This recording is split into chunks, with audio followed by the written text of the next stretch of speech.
video 4. Lastly, we have what is called microevolution. This is changes within the kinds. Now, that one happens. I'll go along with number 6. I think animals can produce a whole variety of offspring. You know, long hair, long-legged, short-legged. That happens. But the first 5 are purely religious. It's not science. We never observe any of those. So if you want to win the debate on evolution, simply define exactly what you're talking about. And you'll find all they ever give are examples of number 6, which there's no argument about it. It happens. But then they imply that that is somehow magically evidence for the other 5, and it is not. The teachers are taught, though, be sure to stress to the students that the earth is billions of years old. Make sure the kids believe this. Now, I happen to be a little old-fashioned. I think in science class we should be teaching science. Things we can observe and study and test and demonstrate. Things like the first law of thermodynamics. The first law of thermodynamics tells us matter cannot be created or destroyed. Well, everything's made out of matter, so if matter cannot be created or destroyed, then how did the world get here? We're here, you know. So that leaves only 2 choices. Somebody made the world, or the world made itself. There's no other choice. Well, there are a few out there on the lunatic fringe who will tell you, we're not really here at all. We just think we're here.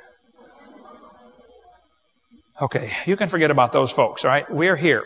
So either somebody made the world like the Bible says, God created it, or the world just made itself like the humanists believe. It just is self-existing and not created. Well, if the world just made itself, how could this happen? Boy, the devil thought about that for a long time. And finally, one day, he came up with the Big Bang theory. How many of you have ever heard of the Big Bang theory before? I was on the airplane years ago flying from Dallas to San Francisco, and I happened to sit right next to a professor from Berkeley, UCal Berkeley. I don't know if you folks in Knoxville have ever heard of Berkeley or not, but Berkeley is not a Bible college.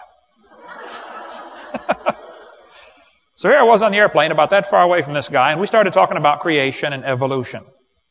Everybody I sit by on the airplane wants to talk about that, so I talk about it with him. And he said he believed in evolution. I said, yes, sir, I figured that. You have to teach at Berkeley. I said, tell me, sir, if you believe in evolution, how did the world get here? He said, oh, it came from the Big Bang. I said, really? I'd like to hear about this. He said, you're a science teacher and you have never heard of the Big Bang? I said, oh, yes, sir, I've heard a lot about the Big Bang. And I believe in the Big Bang, but my Big Bang is a lot different than yours. I said, you tell me about your Big Bang, and then I'll tell you about my Big Bang. And so the professor took off on one of those answers that looked like it came straight from the textbook. He said, well, Mr. Hovind, I believe about 18 or 20 billion years ago. That's a long time. All the matter in the universe. That's a lot of stuff.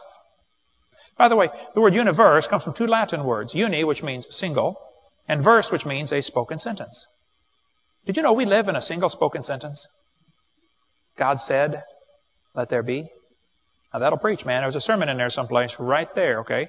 And if your pastor can't find it, he ain't got no preach in him at all, okay? All the matter in the universe was concentrated into one very dense, very hot region that may have been much smaller than a period on this page. Say what? Everything in the universe squished into a dot smaller than a period on a page? Wow. That's one crowded dot.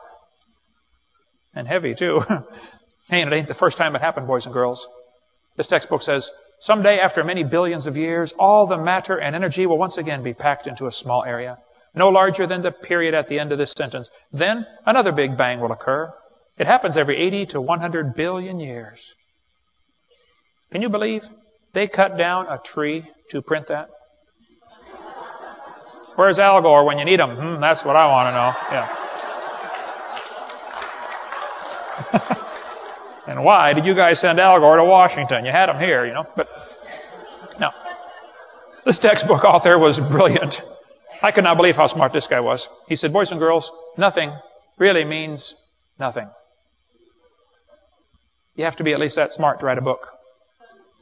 He said not only matter and energy would disappear, but also space and time. However, physicists theorized that from the state of nothingness, the universe began in a gigantic explosion. What? Yes, boys and girls, you see, one day nothing exploded. And here we are.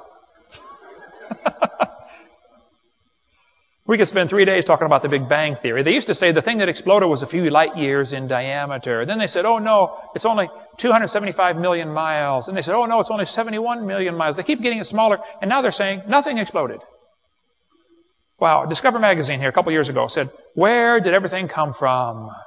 Boys and girls, the universe burst into something from absolutely nothing. Zero, nada. As it got bigger, it became filled with even more stuff that came from absolutely nowhere. How is that possible? Ask Alan Guth. His theory will explain everything. Wow, I've got to meet this Alan Guth guy. Alan Guth said in Scientific American, the observable universe could have evolved from an infinitesimal region. In the Hebrew, that's a dot. He said it's then tempting to go one step further and speculate that the entire universe evolved from literally nothing. You see, boys and girls, we all came from a dot, and the dot came from nothing. And they call that science? And put it in a science journal? I think I'd call that a fairy tale and put it in the garbage. I said, Professor, what happened to your dot? He said, well, over 20 billion years ago, all the dirt in the solar system was drawn into this little bitty tiny dot. And it was spinning. It spun faster and faster. And all of a sudden, it exploded. Big bang.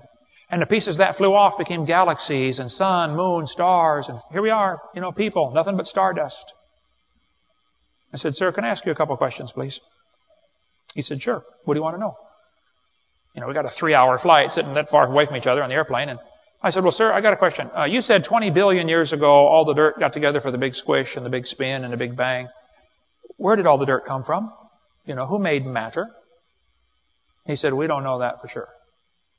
I said, okay, now, sir, hold it. If I told you that I believe about 6,000 years ago, God created the heaven and the earth, then you're going to say, and where did God come from? And I have no idea. But you said 20 billion years ago there was a big bang, and you don't know where the dirt came from. So basically, I believe in the beginning God, and you believe in the beginning dirt. Don't tell me my theory is religious and your theory is scientific. No. They're both religious. The news media tries to make it look like it is science versus religion. No, it's not. It's not science versus religion. This is two religions. Evolution and creation are both religious. You have to believe in one or the other. The difference is the evolution religion is tax-supported. That's the difference. One of many differences. By the way, these two timelines, it's the same thing right here behind me. On the top timeline, every inch represents 150 years. Abe Lincoln was not even president 1 inch ago. Okay? If I was to show you what 20 billion years looks like at the same scale as the top chart, I'd have to have this chart on the bottom to be this scale. This one would have to be 2,100 miles long. That's from Pensacola to Portland, Oregon. I don't want to carry a chart that big, so I made a new scale for the other one. Okay. The professor said he did not know where the matter came from. I said, well, sir, could you tell me where the laws came from? This universe is run by laws. Gravity, centrifugal force, inertia, Boyle's law, Cole's law. You can eat that with potato salad. Okay.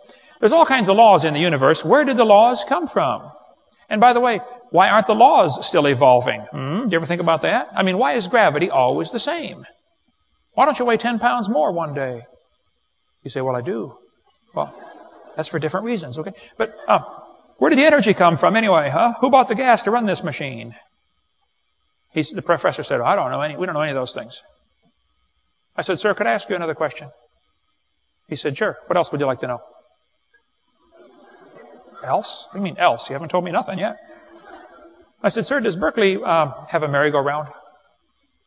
How many of you know what a merry-go-round is? You go round, round, round till you puke. You've been on them before? He said, no, we don't have a merry-go-round at Berkeley.